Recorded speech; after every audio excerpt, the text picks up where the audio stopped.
اللهم بارك على محمد وعلى آل محمد كما باركت على إبراهيم وعلى آل إبراهيم إنك حميد مجيد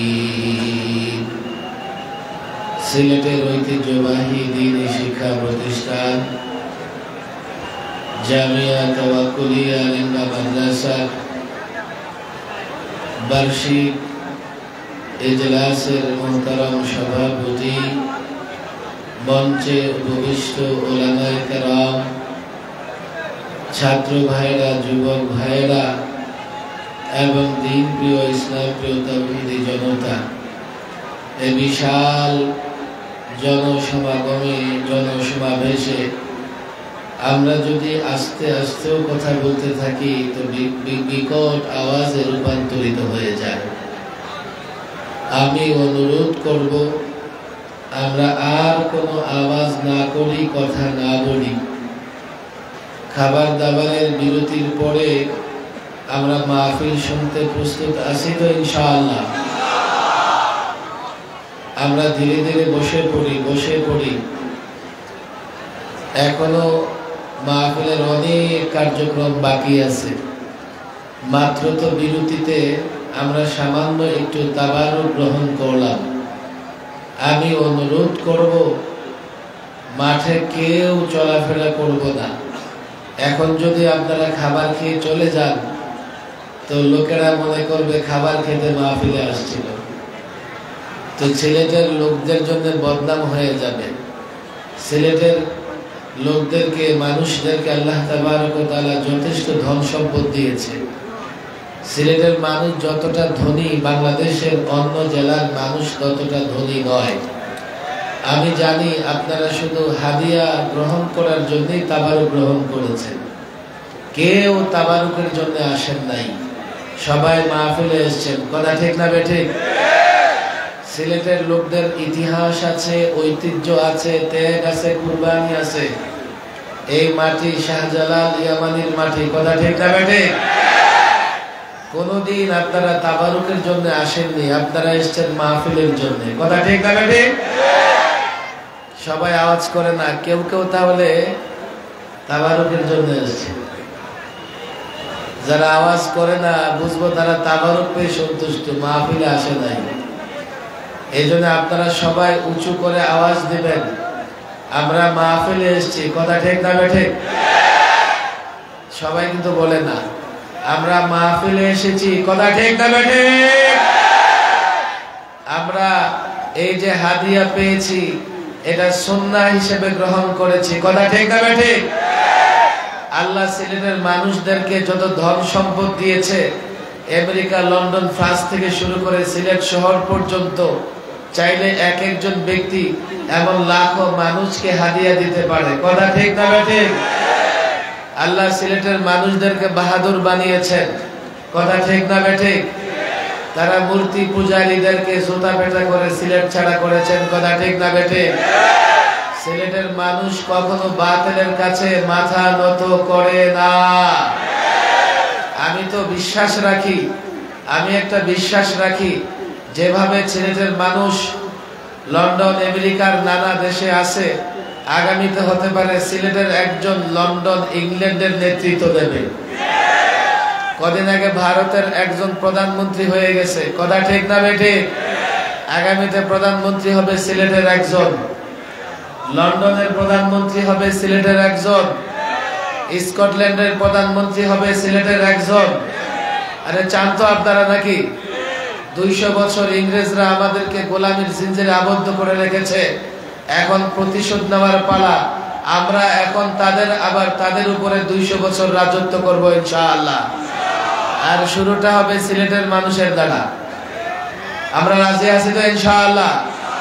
এই পরিমাণ সিলেটের মানুষ লন্ডনে আছে, তারা চাইলে তারা একটা প্রধানমন্ত্রী বানাতে পারবে। একটু ছোটখাটো মেহনত করলেই হবে। আমরা প্রস্তুত আছি তো ইনশাআল্লাহ? মাশাআল্লাহ বসে যাচ্ছে। যুবকদের বলি তোমরা উঠবা না, বিলকুল যুবকরা উঠতে পারবে না। মুরব্বীদের নানা রকমের ঝামেলা আছে, বিকেল থেকে বসে আছে, নানা রকমের হাজত আছে। যুবকরা চাপা দিয়ে বসে পড়ো আর উঁচু আওয়াজে তাকবীর দাও। পারবো তো দিতে ইনশাআল্লাহ? বলে আল্লাহু আকবার। যত মানুষের সমাগম, আওয়াজ কিন্তু তত বড় হচ্ছে না। মাত্র খাবার খেয়েছেন, ভলিউমটা বাড়ান, কষ্ট হবে না। বলেন আল্লাহু আকবার। মনে হয় পানি খাওয়া বাকি, এই জন্য ভলিউম চড়াও হচ্ছে না। পানি খেয়ে নেন, গলাটা ঝেড়ে গেছে ঠিকঠাক করে দেন। বলেন আল্লাহু আকবার। যারা দাঁড়িয়ে আছে বিলকুল আওয়াজ করতেছে না,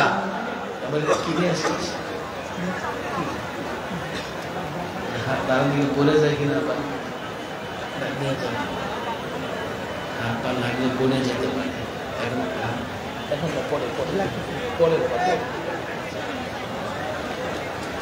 আপনাদের তাকবীর ধ্বনি জোরে না হলে তো আশেপাশে শয়তান দৌড়াবে না। এত জোরে তাকবীর দিবেন রেঙ্গা এলাকায় যাতে শয়তান না থাকতে পারে। প্রস্তুত? আলহামদুলিল্লাহ। আল্লাহু আকবার। আরো জোরে, যাতে গৌর গোবিন্দের যত চেলা চামুন্ডা আছে সিলেটে না থাকতে পারে। গত 16 বছর বহু চেষ্টা করা হয়েছে। সিলেটের মোড়ে মোড়ে মূর্তি এখনো আছে নাকি? তাকবীর দিয়া মূর্তি সরাইতে পারেন নাই? আছে এখনো? গলায় জোর না থাকলে মূর্তি কেমনে সরবে? গৌর গোবিন্দের এই দেশ গৌর গোবিন্দের না শাহজালালের? শাহজালাল মূর্তির বিরুদ্ধে লড়াই করেছেন না করেন নাই? বছর ধরে ষড়যন্ত্র চলেছে। 16 বছর আমরা দেখেছি বাংলাদেশের পরিচয় বদলে দেওয়ার জন্য ষড়যন্ত্র হয়েছে। আমরা দেখেছি শাহজালালের এই মাটিকে গৌর গোবিন্দের মাটিতে পরিণত করবার ষড়যন্ত্র হয়েছে। আমরা দেখেছি মসজিদের শহরগুলো মূর্তির শহরে রূপান্তরিত করবার ষড়যন্ত্র হয়েছে। 16 বছরে সবচাইতে বেশি জুলুম হয়েছে আলেমদের উপরে। এই জন্য মূর্তি পূজারী মূর্তি প্রেমীদের এতটা এতটা এতটা ভয়াবহ রকমের পরিণত হয়েছে, পরিণতি গ্রহণ করতে হয়েছে তাদেরকে। 53 বছরে ক্ষমতা ছেড়ে কাউকে দেশ ছাড়তে হয় নাই, আর তারা ক্ষমতা ছেড়ে দেশে এক মুহূর্ত থাকতে পারে না। আমরা জেগে থাকবো তো ইনশাআল্লাহ? আমরা দেশের পাহারাদারি করবো তো ইনশাআল্লাহ? আমি লম্বা বক্তৃতা করব না, লম্বা বক্তৃতা করি না। আমার কাজ হচ্ছে জাতিকে জাগ্রত করা। জাতি যদি ঘুমিয়ে যায় দেশ রক্ষা করতে পারবো না। দেশকে কেন রক্ষা করতে হবে? এই দেশ পেয়েছি আমরা ইসলামের জন্য। এই দেশ মুসলমানদের। হ্যাঁ, আমরা সহনশীল, আমরা সব ধর্মের লোকদের নিয়ে দেশে ভালো থাকতে চাই। ইসলাম মুসলমান দেশের মানুষ কখনো সংখ্যালঘুদের উপর নির্যাতন করে না, টর্চার করে না।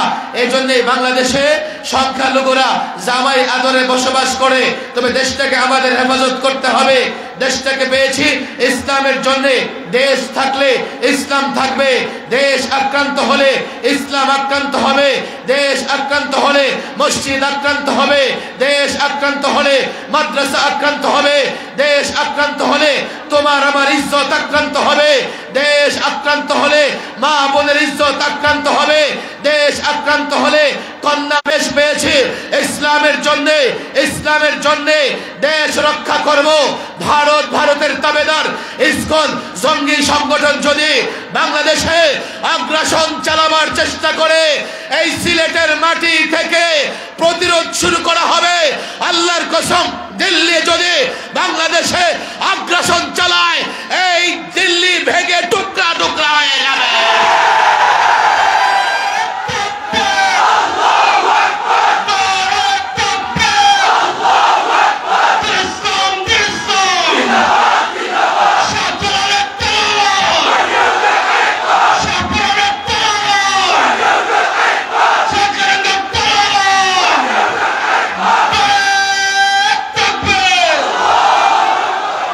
আমরা সংখ্যায় কম হতে পারি। প্রতিবেশী দেশের একটা মিডিয়া প্রায় বলে বাংলাদেশকে গলা টিপে নাকি হত্যা করে ফেলবে। বাংলাদেশকে নাকি ওরা গলা টিপে হত্যা করে ফেলবে। আরে তোমাদের এই হুমকি ধমকি যারা বস্তু পূজারী নেতা, যারা বস্তুবাদের নেতা, তারা বিশ্বাস করতে পারে, তারা ভয় পেতে পারে মুসলমান তোমাদের হুমকি ধমকিকে ভয় পায় না। মুসলমান অস্ত্রের বলে লড়াই করে না, সংখ্যার বলে লড়াই করে না, ঈমানি শক্তিতে লড়াই করে। যতদিন তোমাদের বুকে ঈমান থাকবে, এক একটা মুসলমান অ্যাটম বোমার চাইতে শক্তিশালী। বাংলাদেশে আগ্রাসন চালাবে, বাংলাদেশকে হুমকি ধমকি দেবে। আমি তো বলি, ইতিহাস মনে রাখো, 17 বছরের একজন যুবক, 17 বছরের একজন যুবক যার নাম মোহাম্মদ বিন কাসেম, দিল্লিতে ইসলামের পতাকা উড্ডীন করেছে। আজকে বাংলাদেশে মোহাম্মদ বিন কাসিমের উত্তরসূরিরা আছে, মোহাম্মদ বিন কাসিমের লাখো অনুসারী আছে।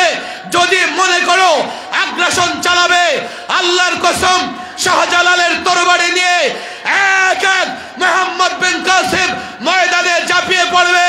তাগুতের মোকাবেলায় লড়াই চলবে। বাংলাদেশ আমাদের, পাকিস্তান আমাদের, দিল্লি আমাদের, গোটা ভারতে ইসলামী পতাকা উড্ডীন করে লড়াই কান্ত হবে।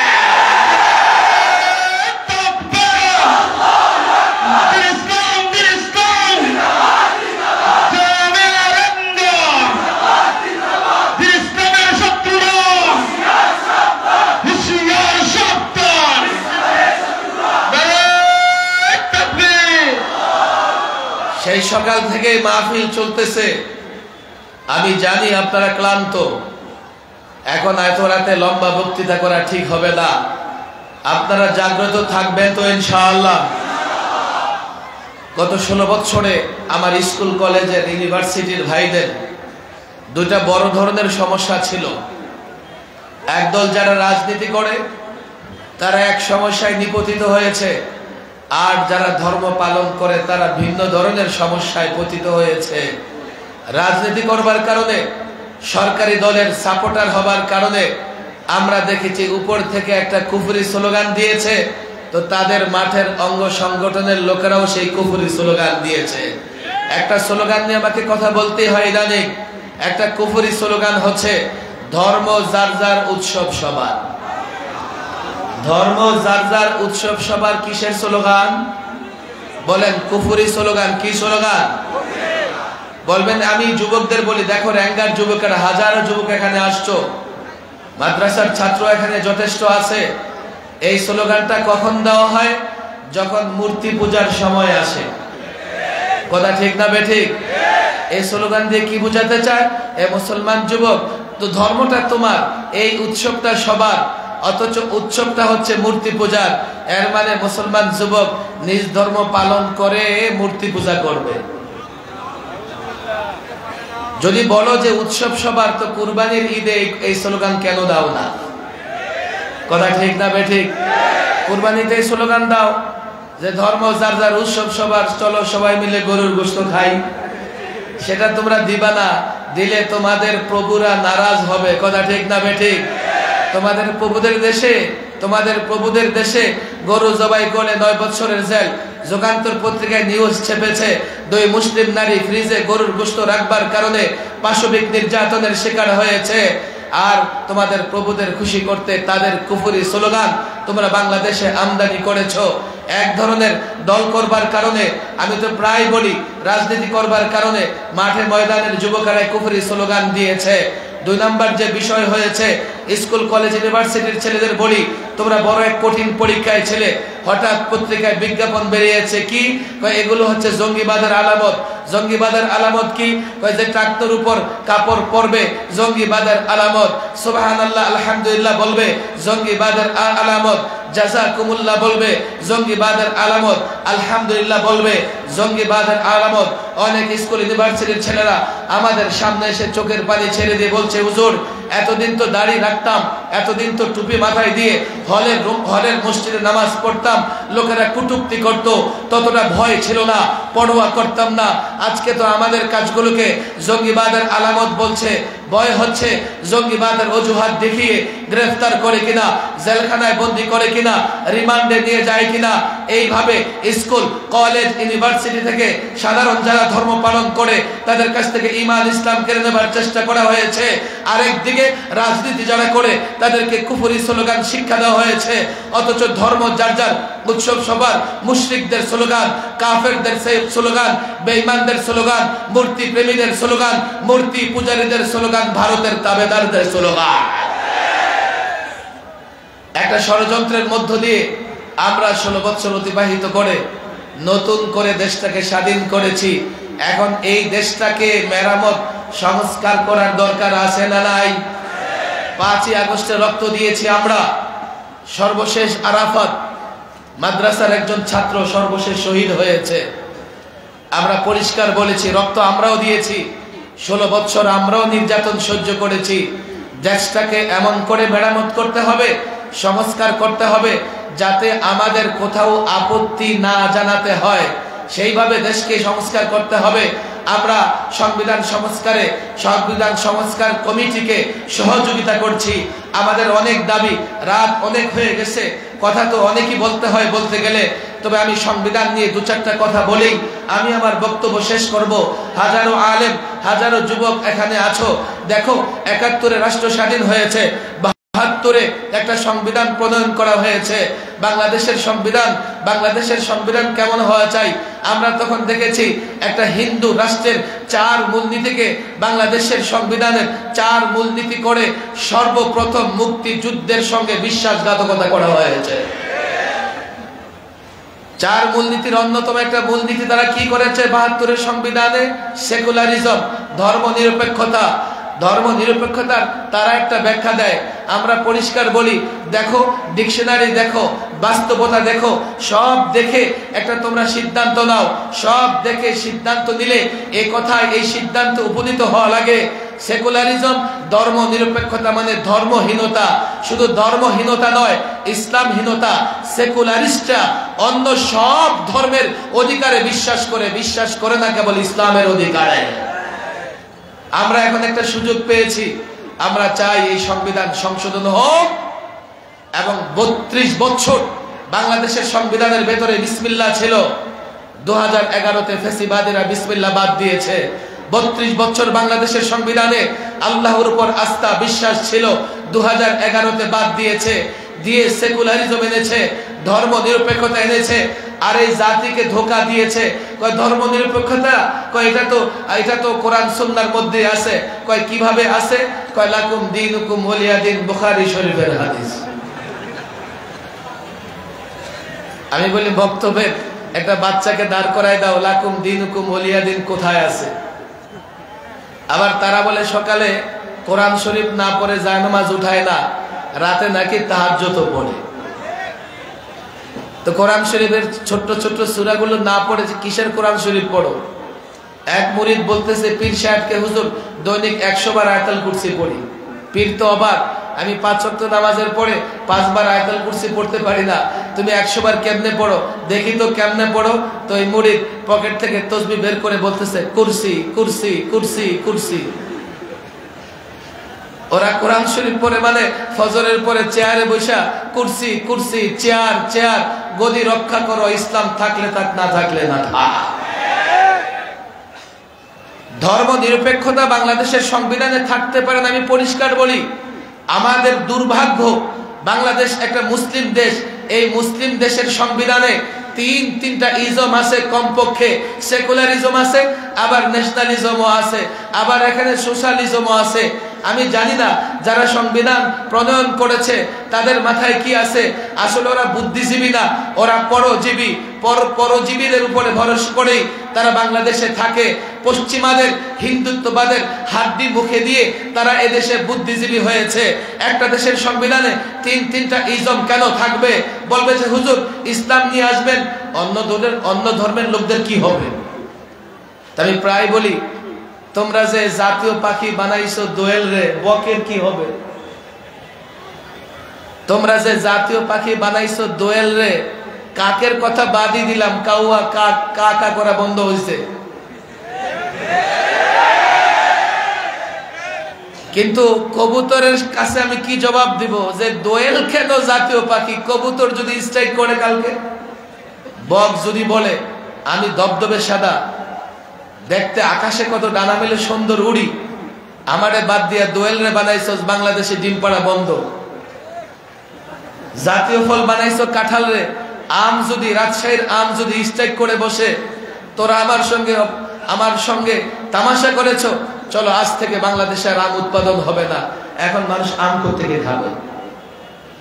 জাতীয় মাছ বানাইছো ইলিশকে, জাতীয় মাছ বানাইছো ইলিশকে, বোয়াল মাছ যদি বলে আরে এক দুজনে একবারে খেয়ে ফেলবো, ওরে বানাইছো জাতীয় মাছ, আমি কিন্তু তোদের পাইলে ছাড়বো না। আমরা যখন বলি রাষ্ট্রীয় ধর্ম লাগবে, ওরা কি বলে রাষ্ট্র কি নামাজ রোজা পড়ে, ধর্ম কেন লাগবে? তো রাষ্ট্র কি গান গায়, জাতীয় সঙ্গীত কেন লাগবে? রাষ্ট্র কি কথা বলে, রাষ্ট্র ভাষা কেন লাগে? বাংলাদেশে অনেকগুলো ভাষা স্বীকৃত আছে, রাষ্ট্রভাষা বাংলা করার পর ওরা নারাজ হয় নাই। সংখ্যা গরিষ্ঠ মুসলমানদের দেশে ইসলাম রাষ্ট্রীয় ধর্ম হতেই পারে, এর মানে অন্য ধর্মের লোকদের দেশ ছেড়ে কেন যেতে হবে? আর যেতেও হয় নাই। 32 বছর যখন আল্লাহর উপর আস্থা বিশ্বাসের কথা ছিল সংবিধানে, এর দোহাই দিয়ে আমরা কখনো সংখ্যালঘুদের উপর নির্যাতন করি নাই, বরং যখন থেকে 11 থেকে সেকুলারিজম এসছে ক্ষমতাসীনরা, তখন থেকে সংখ্যালঘুদের বাড়িঘর দখল করে তাদের উপর আগের চাইতে বেশি অত্যাচার করেছে। সংবিধান সম্পর্কে আমি 3টা কথা স্পষ্ট বলি, আমরা এমন একটা সংবিধান চাই যে সংবিধানের একটা ধারায় এই কথা উল্লেখ থাকবে যে সংবিধানের যেখানে যাহা কিছু থাকুক না কেন কোরআন সুন্নাহর সঙ্গে সাংঘর্ষিক কোনো কিছু গ্রহণযোগ্য হবে না। আমি প্রস্তাব করার পরে বলতেছে হুজুর এটা লেখার দরকার কি, আমরা কি কোরআন সুন্নাহর বিরুদ্ধে কোনো কিছু গ্রহণযোগ্য মনে করি? আর এটা কি এই কথা থেকে সবাই একমত হবে যে সংবিধানে আসুক? আমি বললাম একমত হবে না কেন? প্রত্যেকটা রাজনৈতিক দল নির্বাচনের আগে ইশতিহারে একটা কথা পরিষ্কার বলে, কি বলে জানেন? বলে আমার দল ক্ষমতায় গেলে কোরআন সুন্নাহর সঙ্গে সাংঘর্ষিক কিছু করা হবে না, বলে কি বলে না? এমনকি যারা সেকুলারিজমে বিশ্বাসী সেকুলার দল তারাও এই কথা বলে। এর মানে বাংলাদেশের প্রত্যেকটা মানুষের কথা হচ্ছে এই সংবিধানে যেখানে যাহা কিছু থাকুক না কেন কোরআন সুন্নাহর সঙ্গে সাংঘর্ষিক কোনো কিছু গ্রহণযোগ্য হবে না। যেই কথা দেশের সবার কথা হবে সেই কথাই তো সংবিধানে থাকবে, কথা ঠিক না বেঠিক? 2 নম্বর কথা বলেছি বিসমিল্লাহ, আল্লাহর উপর আস্থা বিশ্বাস ছিল সেটাকে নিয়ে আসতে হবে। 3 নম্বর কথা বলেছি এই সংবিধানে বিশ্ব নবী, সর্বশ্রেষ্ঠ নবী, সর্বকালের সর্বশ্রেষ্ঠ মানব মুহাম্মদ সাল্লাল্লাহু আলাইহি সাল্লামকে নিয়ে কটূক্তি করা হলে সর্বোচ্চ শাস্তির বিধান রাখতে হবে। এই কথা থাকতে হবে যে রাসূলুল্লাহকে নিয়ে কটূক্তি করলে এটা সর্বোচ্চ অপরাধ হবে, সর্বোচ্চ অপরাধ বলে বিবেচ্য হবে, কথা ঠিক না বেঠিক? আমি ছাত্র সমাজকে বলি দেখো আমি সংবিধান নিয়ে 13 থেকে বিতর্ক করে আসছি, সংবিধান নিয়ে কাজ করে আসছি। আমরা যখন এই কথা বলি তারা বলে কি আপনারা কি ব্লাসফেমি আইন চান? ইউরোপের অনেক দেশে ধর্ম অবমাননার আইন আছে, কেউ যদি ধর্ম অবমাননা করে তার বিরুদ্ধে লিগ্যাল ব্যবস্থা নেওয়ার মতো আইন আছে। আমি বললাম না আমি ব্লাসফেমি আইন চাই না। বললেন আপনি কেন চান না? ইউরোপের নানা দেশে তো আছে। আমি বললাম যে সমস্ত দেশে আছে এই আইনটা সেই দেশেই বিতর্কিত। আপনি মধ্যপ্রাচ্যের নানা দেশে দেখেন রাসূলুল্লাহকে নিয়ে কটূক্তি করলে সর্বোচ্চ শাস্তির বিধান আছে, এটা নিয়ে কোনো বিতর্ক নাই। সেই আইনটা আপনি বাংলাদেশে নিয়ে আসেন, আমরা তো মানি, সেটা আইনে আসার দরকার কি? আমি বললাম এই জন্যই দরকার, তাহলে সাম্প্রদায়িক দাঙ্গা থাকবে না, সাম্প্রদায়িক সম্প্রীতি হবে। এই মুসলমান আল্লাহর নবীকে এতটা মহব্বত করে, আল্লাহর নবীর মহব্বতের বেলায় প্রত্যেকটা মুসলমান আপোষহীন। এই যুবক ঠিকমতো মসজিদে যায় না, এই যুবক কোরআনে কারীম পড়তে পারে না, এই যুবক মাথায় টুপি দেয় না, এই যুবকের চেহারায় দাড়ি নাই, কিন্তু সেও আল্লাহর পয়গম্বরকে মহব্বত করে, এতটা মহব্বত করে কাল যদি আইন থাকে কেউ যদি আল্লাহর নবীকে নিয়ে কটূক্তি করে আইনগতভাবে তার বিরুদ্ধে ব্যবস্থা গ্রহণ করবে। তাহলে যুবক বলবে এখানে আমার কিছুই করার দরকার নাই, আইন অনুযায়ী তার বিরুদ্ধে ব্যবস্থা নেওয়া হবে। কিন্তু যদি আইন না থাকে আর এই গত 16 বছরের মতো যে কোনো জায়গা থেকে আল্লাহর নবীকে নিয়ে কটূক্তি করে মুসলমান যুবক বরদাস্ত করতে পারবে না, মুসলমান ছাত্র বরদাস্ত করতে পারবে না, আলেম ওলামা বরদাস্ত করতে পারবে না, মুরব্বীরা বরদাস্ত করতে পারবে না। সাম্প্রদায়িক সম্প্রীতি বিনষ্ট হবে, সাম্প্রদায়িক সম্প্রীতি বাংলাদেশে অবশিষ্ট থাকবে না। তোমরা বুঝবার চেষ্টা করো, যদি সাম্প্রদায়িক সম্প্রীতি বিনষ্ট হয়, সংখ্যালঘুরা ক্ষতিগ্রস্ত হবে, তখন তোমরা বলবে বাংলাদেশের মানুষ তারা সাম্প্রদায়িক সম্প্রীতিতে বিশ্বাসী নয়, অথচ উস্কানি তারা দিচ্ছে। তারা আমার দিলে, আমার অন্তরে, আমার কলিজায় আঘাত করছে। আল্লাহর নবীর কটূক্তি করে আমার কলিজায় আঘাত লাগে। আল্লাহর কসম, আমি সমস্ত আঘাত বরদাস্ত করতে পারবো। জেলে বন্দি করেছো, বরদাস্ত করে নেব। মাথায় বাড়ি দাও, বরদাস্ত করবো। শাপলায় গুলি করেছো, বরদাস্ত করেছি। আল্লাহর নবীকে নিয়ে কটূক্তি বরদাস্ত করা হবে না। আল্লাহর কসম করে বলি, জার্মানি হোক, ফ্রান্স হোক, ভারত হোক, বাংলাদেশ হোক, পৃথিবীর যেই কোনায় আমার নবীকে নিয়ে কটূক্তি করা হবে, সেই কোনায় প্রতিরোধ হবে, লড়াই হবে।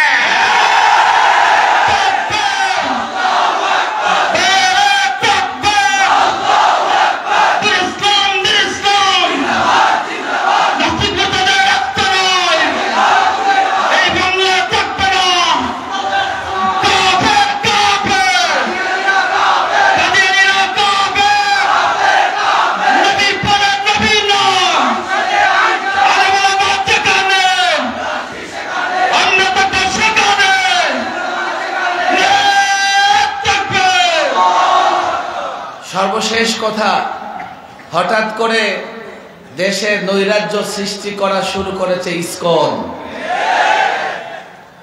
দাওয়াত ও তাবলীগ নিরীহ একটা কাজ, অহিংস কাজ। দাওয়াত ও তাবলীগের সাথীরা কাউকে দাওয়াত দেয়, সে যদি প্রত্যাখ্যানও করে, দাওয়াত ও তাবলীগের কোনো সাথী নারাজ হয় না। কথা ঠিক না বেঠে? দাওয়াত ও তাবলীগের সাথীদের একটা বড় বৈশিষ্ট্য ছিল, নিজেরটা খাবে, নিজেরটা খেয়ে মানুষকে দাওয়াত দেবে। কেউ যদি মারেও, আঘাতও করে, তো তার হাত ধরে ক্ষমা চেয়ে নেয়। এটাই তো ছিল দাওয়াত ও তাবলীগের বৈশিষ্ট্য। আজকে এই দাওয়াত ও তাবলীগে এমন কি ঢুকেছে, শকুন ঢুকেছে, যারা টঙ্গীর ইজতেমা ময়দানে 4 সাথীকে শহীদ করতেও দ্বিধাবোধ করে না। আমরা এতদিন বারবার বুঝিয়েছি, দেখো, থাকো বাংলাদেশে, দিল্লির এক ব্যক্তির ইত্তেবা কেন করো, দিল্লির এক ব্যক্তির ইক্তেদা কেন করো? বলে যে সাদ সাহেব অনেক বড় আলেম, তো বাংলাদেশেও লক্ষ লক্ষ আলেম আছে, আলেম হিসেবে যদি সাদ সাহেবকে মেনে থাকো, বাংলাদেশের আলেমকে মানো না কেন? বাংলাদেশের আলেমদেরকে তোমরা কেন মানো না? বাংলাদেশের আলেমদের মানলে তোমাদের সমস্যা কোথায়?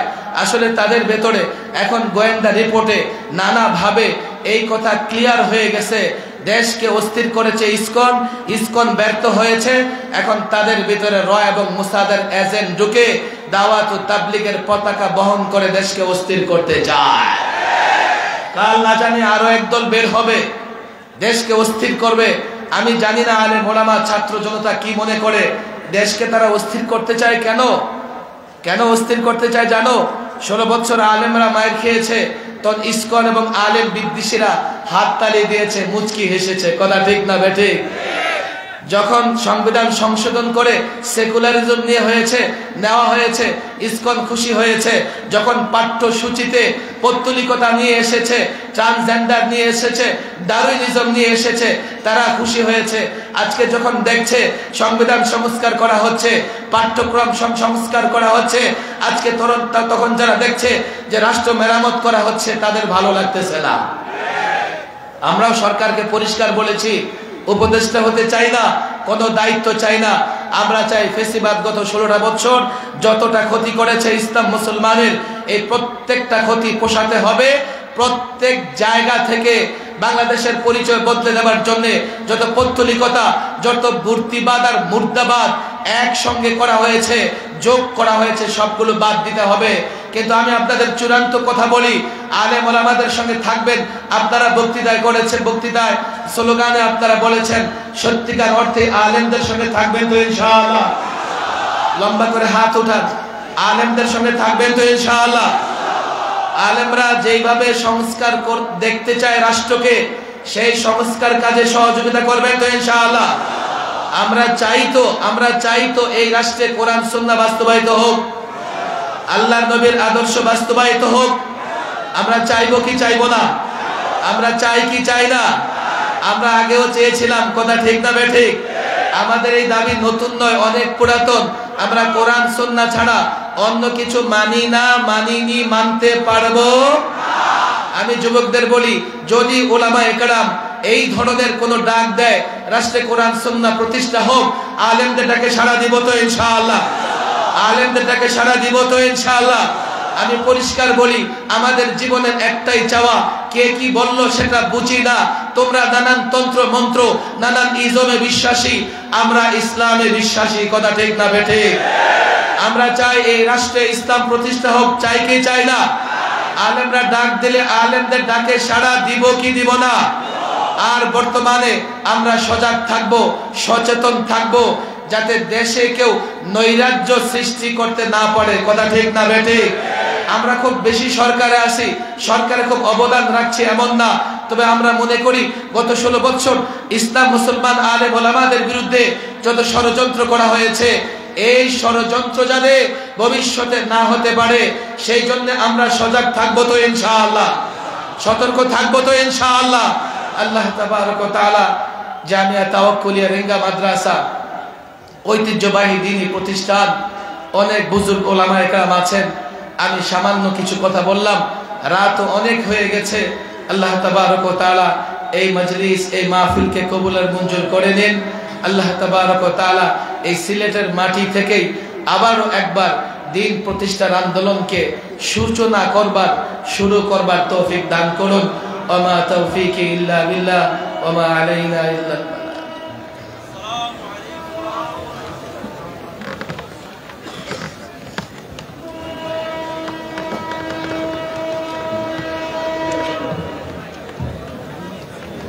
জি ভাই, আলহামদুলিল্লাহ, আমরা অত্যন্ত উপকারী আলোচনা শুনেছি।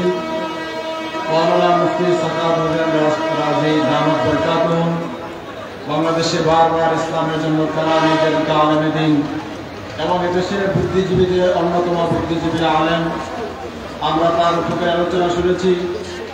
আর অনেক বড় বড় ওলামায়ে কেরাম বুজুর্গানে দিন আছেন, তারা আলোচনা করবেন। আমরা উঠাউঠি না করে মাহফিলে বসি।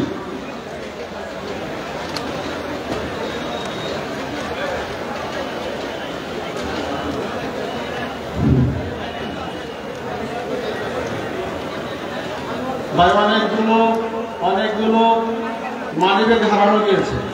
মির্জাপুরে আনোয়ারুল ইসলাম ভাই, ওনার একটা মানিব্যাগ, এখানে গুরুত্বপূর্ণ বিদেশি কাগজপত্র, আইডি কার্ড আছে। আমরা কেউ যদি পেয়ে থাকি স্টেজে পৌঁছে দিই। অনেক মোবাইল মানিব্যাগ হারানো।